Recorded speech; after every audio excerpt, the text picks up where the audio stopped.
저희가 준비한 트레이닝은 여러분들 머리를 자꾸 열어드리고 가이드할 수 있는 좋은 도구들을 소개해드리고 그리고 코치분들과 함께 상의하시면서 토론하시면서 개별화된 가이드를 좀 해드리려고 합니다. 저 나름의 생태계에서의 엑셀러레이팅 경험을 기반으로 감히 말씀드리자면 정해진 학습 툴이나 프로세스에 따라서 따라오게끔 요청을 드리면 수준이 너무 천차만별이라서 한 번에 다 모든 분들이 좋은 결과를 내기가 어려워요. 그렇기 때문에 개별화되는 게 좋겠고, 그런 의미에서 저희 세션도 특강은 가이드해 드릴 수 있는 좋은 가이드일 것이고, 이걸 참고하시고 여러분들 알고 계신 모든 툴 그리고 코치분들과 상의하시면서 어떻게 우리가 준비하고 있는 솔루션을 마지막까지 놓치지 않고 포기하지 않고 잘 유지 발전시켜 나가면서 발표 자료까지 할 수 있을지 2달 동안 잘 만들어 갔으면 좋겠습니다.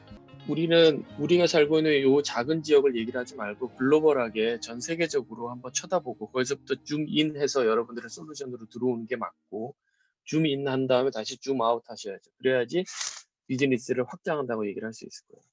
그래서 관점 자체가 글로벌하게 아주 크게 시작을 하시는 게 좋고, 아시다시피 별의별 일이 다 있죠.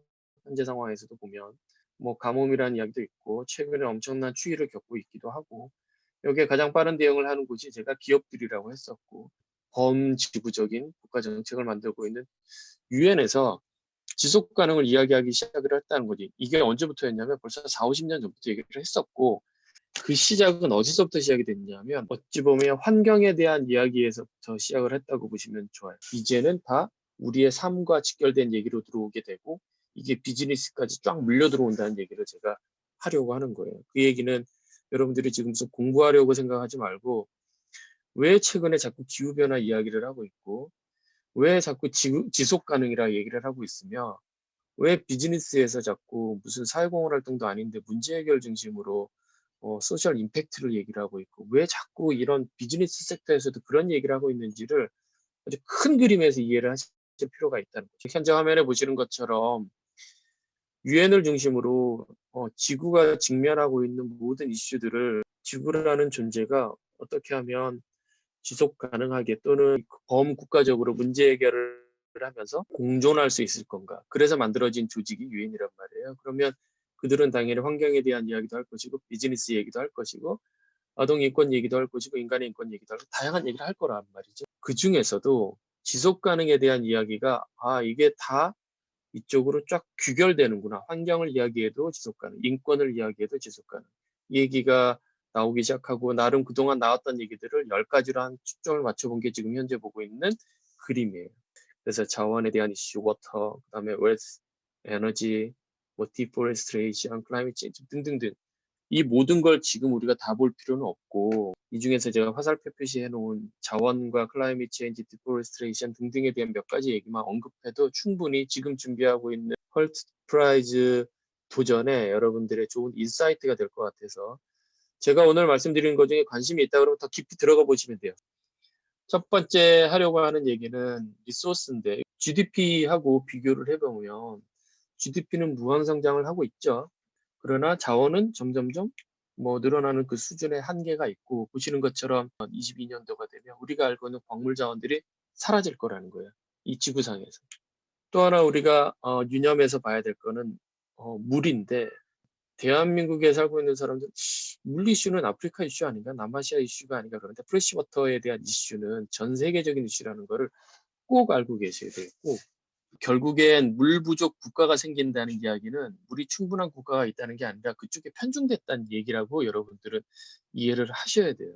물은 지구상에서 계속 생산되는 게 아니에요. 순환되는 거죠. 그러면 어디선가에는 프레시 워터가 없어진다는 얘기는 어디선가에는 과용될 수도 있고, 공평하게 나눠 가져야 되는데 이게 안 되겠죠. 그러니까 유엔이 이런 고민을 할 수밖에 없는 거예요. 프레시 워터 어떻게 우리가 관리할 건가. 또 하나는 생산과 관련된 이야기인데, 지금 화면에 보시면 애니멀 프로덕션과 관련된 그림이 약간 옅은 초록색으로 그래프가 그려져 있고, 두 번째도 보면 땅 사용도 결국엔 농작물을 위해서 인간을 위한 거라기보다는 어찌 보면 낙농이나 이 목장을 위해서 사용하는 땅 사용이 훨씬 크다는 것도 현저하게 볼 수 있는데, 오히려 땅의 사용이나 내추럴 에어리아는 점점 줄어들고 있다는 거. 근데 이게 어디랑 물려 들어가게 되냐면 결국엔 기후 변화랑 또 묶여 들어가게 되거든요. 고기를 먹게 되는 게 왜 그렇게 기후변화의 이슈가 되는 걸까? 환경에 대한 이야기를 하는 게 아니고 범지구적으로 우리가 자연에 있는 자원을 활용하는 데 있어서 그리고 우리의 필요에 따라서 우리가 식량을 개발하거나 작물을 뭐 재배하거나와 관련돼서 인간과 관련된 일들이기는 한데 이게 오히려 우리를 망가뜨리고 있고 우리의 터전을 망가뜨리고 있구나. 근데 그게 또 특별히 자연의 생태계와 바이오다이버시티라고 하는 종의 다양성과 묶여서 또 이야기를 해볼 때에도 현재 지구상에 존재하고 있는 인간이 아닌 종의 가축이 80% 90% 가까이 된다는 이야기는 결국엔 지구를 인간 중심으로 만들어 놓고 이 지구의 자연 또는 재원을 활용을 하는 데 있어서 도대체 잘하고 있는 걸까 쳐다볼 필요도 있는데 결국엔 지구가 망가지고 있고 현재 보는 거에서도 우리가 식량과 관련돼서도 굉장히 크게 맞물려 돌아간다는 얘기예요. 도대체 그 식량이라는 게 인간을 위한 건지 인간을 망가뜨리고 있는 건지 이런 차원에서도 얘기해 볼 필요가 있다는 거를 인사이트로 가져갈 필요 있지 않을까. 왜냐하면 그 생산성을 봤을 때에도 땅의 사용을 인간을 위한 건가 싶을 정도로 이상하게 사용하고 있다는 것도 뭐 고려해 볼 만하다는 거죠. 그런 의미에서 농산물을 생산하는 데 있어서 기후변화가 어떤 영향을 줄 건가, 어떤 뭐 예를 들어서 향후 임팩트가 있을 건가 쭉 쳐다봤을 때 현재 그림에서 보는 것처럼 빨간색으로 나타나는 지역 같은 경우는 생산성이 점점 떨어진다는 거죠. 그렇다고 파란색이 안정하다는 것도 아니고 농산물 생산에 있어서 지역은 점점점 줄어드는데 남아있는 지역 아니면 점점 없어지는 지역 아니면 생산성이 떨어지는 지역에 대해서 뭔가 대책이 필요하지 않을까. 토양과 관련돼서도 보시면 토양의 사용과 관련돼 있어서 이 땅에서 살고 있는 종, 그러니까 인간을 포함한 생명과 관련된 모든 종들이 얼마나 다양하게 분포되어 있느냐를 쳐다봐야 토양도 제대로 유지되거나 아니면 뭐 재생이 되거나 하는 건데 언밸런스하다는 얘기를 우리가 볼 수 있다는 거예요. 빨간색 덩어리를 보면. 또 하나는 현재 그래프 또는 지구에 표기되어 있는 이 색깔 표기는 얼마나 자원을 많이 사용하고 있는지 이게 조만간 다 없어질 거라는 거죠. 어찌 보면. 우리가 직면하고 있는 여러 가지 그리고 다루어야 하는 이슈들 중에 하나가 클라이밋 체인지인 거죠. 클라이밋 체인지는 뭐 많이 들어봤을 거라 가정을 하고 아주 간단하게 얘기를 하면 지구 온도가 현재대로라면 폭발하고 말 거야 하는 의미로 받아들여도 좋겠고 유지가 되더라도 마찬가지라는 거예요. 파리 협약에서 검토했던 거죠. 그래서 우리는 연 상승률을 2도씨 정도로 줄여야 된다. 1.5도씨 정도로 줄여야 된다. 그런 얘기를 지금 하고 있는 거고. 디포레스트레이션 같은 경우는 에코시스템과 많이 물려있는 얘기인데 숲이 사라진다는 의미는 어떤 의미냐면 주요 동인들에 의거해서 우리가 숲을 개발해야 된다는 의미로 그래서 위협을 직면하게 되겠죠. 이후에 우리는 뭘 알게 되냐면 종의 다양성이 점점 사라진다는 거예요. 숲이 사라지고 바이오다이버시티가 엉망이 되는 상황이 되게 되면 오른쪽에 원으로 그려놓은 그림에 보면 비즈니스뿐만이 아니라 우리가 인간의 생태계하고 바로 맞물려 있는 얘기들이 굉장히 많거든요. 지구가 제대로 작동하지 않게 되게 되면 뭐 비즈니스고 뭐고 아무것도 다 필요 없게 되겠죠. 이 얘기는 바이오다이버시티에서도 우리가 그 원인을 찾을 수 있다는 얘기를 이미 많은 뭐 보고서들이 이야기를 하고 있어요. 그런 의미에서 SDG가 바로 이런 배경에서 나왔다는 거예요. 환경에 대한 이야기와 지속 가능에 대한 이야기와 그다음에 뭐 푸드와 같은 이 10가지 테마를 가지고 그러면 지구가 범지구적으로 전 국가가 우리가 어떤 타겟을 어떤 문제를 해결해야 되는지에 대한 이야기를 지난 2016년도에 결국엔 서스테이너블 디벨롭먼트 고리라고 만들어냈는데 이때 아까 앞에서도 보셨던 것처럼 첫 시장은 환경, 종의 다양성에서부터 이야기가 됐다고 했었잖아요. 그 이야기와 SDG라고 하는 범지구적으로 경제적으로 사회적으로 그다음에 환경적으로 또는 기후변화 쪽으로 우리가 어떤 목표를 세워서 우리가 어떤 비즈니스, 어떤 국가 정책을 만들어야 지속 가능하게 후세대까지 물려줄 수 있는 지구를 계속 유지 발전 아니면 보존할 수 있을 건가 이런 얘기를 하고 있는 게 바로 SDG예요. 왜 자꾸 최근 들어서 비즈니스들이 문제 해결 중심으로 소셜 임팩트 얘기를 그렇게 강조하는 걸까? 뭔가 좋은 일을 하자는 차원이 아니라는 거예요. 다시 한번 강조하지만 SDG로 목표를 세워놓고 뭔가 도전하는 프로젝트들, 그래서 문제를, 그런 이슈들을, 그런 아젠다들을 다룬다는 거는 과거처럼 NGO, NPO들이 하는 비슷한 일들의 제3섹터의 일들을 하는 게 아니라 앞으로 미래 사회를 이끌어갈 새로운 어찌 보면 시스템, 어찌 보면 비즈니스, 어찌 보면 국가 시스템 정책 같은 것들을 만들어낼 때 SDG를 다룬다는 거는 당연한 얘기가 돼버린 현재 상황이 돼버린 거죠.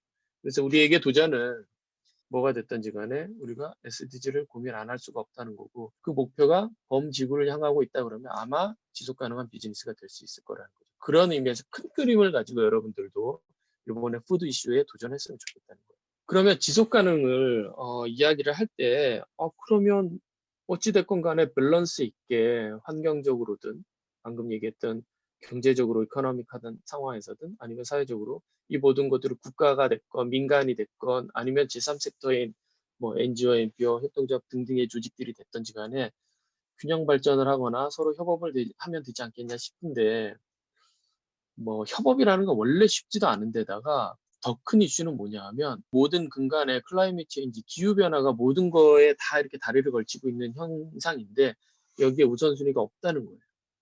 전 세계적으로 대한민국도 당연하고 여기 나와 있는 것처럼 언임플로이먼트가 가장 큰 이슈고, 이런 것들이 우선순위에 올라와 있고 이게 국가가 됐건 기업이 됐든지 간에 NGO들도 마찬가지고 그들의 주요 타겟, 주요 우선순위가 이쪽에 잡혀 있기 때문에 클라이밋 체인지에 대한 이야기를 안 하게 되고, 그러다 보니까 SDG 차원에서 목표를 잡아서 어쩌고 얘기를 해봐야 별로 먹히지 않는 얘기처럼, 시답지 않은 얘기처럼 들릴 수 있다는 거예요. 그러나 청년 시절에 도전을 하는 여러분들이 이런 좀 큰 그림을 가지고 어떻게 우리가 지속 가능한 미래 사회를 만들어 볼 건가의 의미에서 문제 해결, 그게 창업 또는 그게 비즈니스가 됐으면 좋겠고, 그런 의미에서 이쪽 생태계에 뛰어들었으면 좋겠다는 거예요. 여러분들도 조금씩 관심을 갖기 시작을 한다면 무슨 이슈가 됐던지 간에 지속 가능한 미래를 위해서 소위 누리려면 저 같은 사람보다는 여러분들이 만들어 가야 될 거란 말이에요. 그런 의미에서 지금의 뭐 툰베리 같은 청소년들이 그렇게 큰 소리를 치고 기후변화나 환경에 대한 이야기를 자기들의 인권이라고 이야기하는 데도 다 그 배경인 거죠. 그 뒷단에 어떤 얘기들이 왜 그런 얘기가 그렇게 중요하게 올라오고 있고, 또 비즈니스에서도 왜 자꾸 문제 해결 중심이고 소셜 임팩트 얘기를 그렇게 많이 하고 있는지, 그럴싸한 무슨 수사 여구, 미사 여구를 만들려고 하는 게 아니라 그 근거가 있다는 얘기를 저는 다시 한번 강조하고 싶다는 거죠. 그런 의미에서 지속 가능을 쳐다보는 게 좋겠고, 지속 가능은 그런 의미에서 방금 본 것처럼 경제적으로, 사회적으로, 환경적으로 어떻게 지속 가능한 성장 또는 발전 가능성을 만들어 볼 건가 고민을 하게 된다는 건데, 전에도 얘기했지만 소셜 리스폰시빌리티, 영어로 리스폰시빌리티는 영어를 잘 하시는 분들만큼은 아니겠으나 제가 해석한 리스폰시빌리티는 책임성이 아니에요. 책임성이 아니라 거기에 내가 어떻게 반응한다는 거예요. 사회적으로, 환경적으로, 경제적으로 현재 상황에 현재 이슈, 아젠다 등등을 쳐다보고 내가 거기에 어떻게 반응을 해야지 내가 살아남을 수 있을 건가. 이런 차원에서 기업들이 훨씬 빠르게 움직였고, 그래서 그거를 코퍼레이트 소셜 리스폰시빌리티라고 얘기한 거지. 기업이 돈 많이 벌었으니 돈을 좀 벌고 있으니 사회에 기여해야지 차원에서 사회공헌? 어디서 말도 안 되는 얘기를 한다는 거예요. 공존한다고 얘기를 해야 되는 거고, 기업이 살아나려면 소비자를 쳐다봐야 되고, 국가가 살아남으려면 국민을 봐야 된다는 의미에서 아주 큰 의미로 봐야 된다는 거예요. 여기에서 기업은 또는 국가는 어떻게 반응할 거냐는 거예요. 사회적으로, 환경적으로 또는 경제적으로. 그런 의미에서 지속 가능을 보자는 거죠. 그래서 이런 지속 가능의 논리를 가지고 뭐 다양한 학자들이나 경영학자들이 프레임워크도 내놓고, 현재 보시는 화면은 지속 가능이라는 툴, 이런 가치를 만들어내기 위해서 어떤 프레임워크로 고민을 해야 되는지, 그러면 미래와 현재를 놓고 내부와 외부를 쳐다보고 외부 차원에서 미래지향적으로 스트래티지는, 그리고 비즈니스 밸류는 뭘 만들어야 되는지, 이거를 서스테이너블한 밸류를 만들어내는 프레임워크이다, 전략 맵이다, 뭐 이렇게 얘기를 하고 있기도 해요.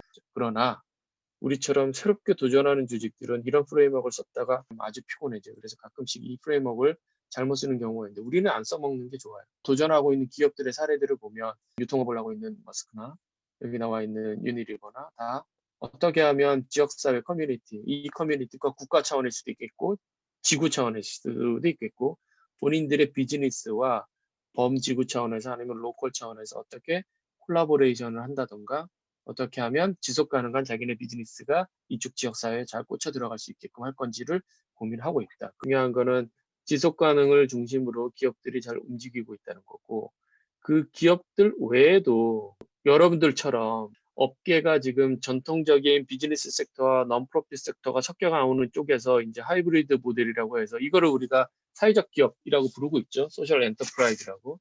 이 사회적 기업 또는 아까 얘기했던 기존 비즈니스 업계 안에서도 뭔가 뭐 사회공헌이란 커다란 의미로 아니면 지속가능이란 이름으로 그런 비즈니스를 찾아내고 기여하고 있다고는 해요. 근데 그들은 그렇게 보는 게 아니라고 제가 얘기했죠.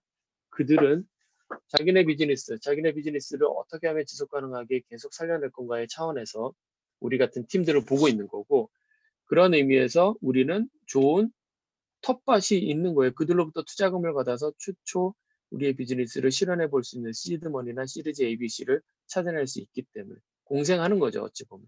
그러나 그 면면을 보면 우리도 마찬가지고 그들도 마찬가지고 지구적으로 어떻게 하면 지속 가능한 모델을 만들어낼 건가. 이쪽에 초점이 맞춰져 있다면 아마 빛이 잘 맞지 않을까 싶습니다. 그리고 방금처럼 그렇게 뭐 기업이 도전하는 것도 있겠고 우리처럼 뭐 스타트업들이 도전하기도 하겠지만 스타트업들이 도전하는 이쪽 섹터를 우리는 소셜 언트프르너, 소셜을 앞에다 붙여놓은 의미는 좋다는 의미라기보다는 아까 이야기했던 것처럼 우리의 초점은 일단은 환경 쪽이 아니라 소셜 쪽에 초점이 많이 맞춰져 있었기 때문에 그랬던 거예요. 글로벌리. 그게 최근에 SDG하고 묶이면서 소셜이 더 강조된 것도 없잖아 있어요. 시스템적으로 이야기할 수 있는 거는 정부의 무슨 정책 뭐 이런 걸로 얘기할 수 있으니까 뭐 월드뱅크가 됐건 뭐 IMF가 됐건 그런 데서 좀 커버를 쳐줘야 되지 않을까 하는 생각을 통상 하고 있는 것 같아요. 그러다 보니까 환경에 대한 이야기를 오랫동안 다뤄온 유엔이나 소셜에 대한 이야기를 오랫동안 다뤄온 유엔이 국가사 SDG를 기반으로 월드뱅크나 IMF하고 함께 일을 한다면 뭔가 달라지겠죠. 그 와중에 기업들도 사회공헌이라는 이름으로 또는 지속가능이라는 이름으로 새로운 변화를 추진하고 있고 그것도 모자라니 우리 같은 창업 생태계를 뒤지면서 새로운 파트너들을 찾고 있기도 하고 또는 우리 창업 생태계 안에서는 아예 그렇게 흡수되는 것이 아니라 우리는 소셜 엔터프라이즈, 소셜 안트프로너십을 가지고 우리 스스로의 비즈니스를 발전시켜 볼 거야 하고 도전하는 팀들이 바로 창업 생태계에 많이 나왔다는 게 최근 10여 년, 20여 년간의 트렌드라고 볼 수 있어요. 그래서 우리가 아는 소셜 벤처, 소셜 안트프로너 또는 안트프로너십 또는 소셜 엔터프라이즈 이런 것들이 다 그런 맥락에서 나왔다고 보시면 좋을 것 같아요. 그래서 소셜 엔터프라이즈라고 부르는 거를 굳이 영리다 비영리다고 구분하는 거는 바보 같은 짓이에요. 비영리 섹터의 지속 가능은 경제적으로 지속 가능은 펀드레이징이라고 하는 뭐 소위 후원금을 모집을 하거나 정부 지원금을 모집을 해서 지속 가능을 만들어내는 구조였었어요. 비즈니스 섹터는 영업이익을 만들어내는 구조로 지속 가능을 경제적으로 만들어 왔었죠. 여기가 믹스가 될 수 있다는 거예요. 대표적으로 대한민국도 보면 텍스를 이용을 해서 제3섹터를 협업 상대로 만들어서 지원금을 주기보다는 비즈니스 섹터를 파트너로 만들어서 발전시키고 또 어찌 보면 사회적으로 뭐 지속 가능한 모델을 만들어내려고 노력하고 있대요. 그러다 보니까 정부 지원금이 과거에는 뭐 복지부 통해서 무슨 프로젝트 지원금으로 많이 지원됐다면 지금은 임팩트 투자금으로 많이 지원되고 있어요. 그래서 사회적 금융이라고 부르고 있고 그리고 협동조합 기타 등등을 포함한 3섹터를 어찌 이 영리 모델을 찾아내는 형태로 자산운용사들이 새로 생겨나기도 시작을 했고 지금은 창업된 조직들을 보면 소셜 임팩트 투자를 한다는 등 뭐 이런 식의 형태로 많이 나타나고 있죠. 대표적으로 뭐 디스트리 주빌리도 그렇고 미스크라는 조직도 그렇고 그런 조직들이 정부 지원금을 받는 거는 투자금으로 받고 있고 그 투자금을 여러분들 같은 팀을 찾아서 지원하라는 의미가 크다는 거예요. 과거에는 그렇게 들어오지 않았어요. 근데 이게 벌써 뭐 문재인 정권 들어서면서 바뀌기도 했지만 비즈니스 생태계 또는 그 넘어서 아까 얘기했던 지속 가능이라고 하는 현재 이 전체 생태계를 봤을 때에 크게 변하고 있다는 거예요. 과거처럼 비영리 섹터에서 이런 비즈니스가 돌아가지 않는다는 거죠. 그래서 정리를 좀 해보면 소셜 섹터, 소셜 임팩트를 가지고 비즈니스를 이야기를 할 때 우리는 비즈니스 생태계를 이야기하고 리스폰시빌리티, 소사이어티, 커뮤니티, 뭐 혁신, 뭐 이런 얘기들을 해왔었는데 이제는 모든 정리가 맨 오른쪽에 있는 것처럼 지속 가능으로 초점이 맞춰지는 게 맞아요. 지금까지 했던 얘기를 모두 한 방에 정리하고 싶은 것 중에 하나가 현재 2021년도를 살고 있는 여러분들은 지속 가능을 이야기를 하면서 소셜 임팩트를 얘기해도 좋고 지속 가능을 이야기하면서 여러분의 비즈니스 플랜을 얘기를 해도 좋고 지속 가능을 가지고 여러분들의 문제 해결을 이야기해도 좋다는 거예요.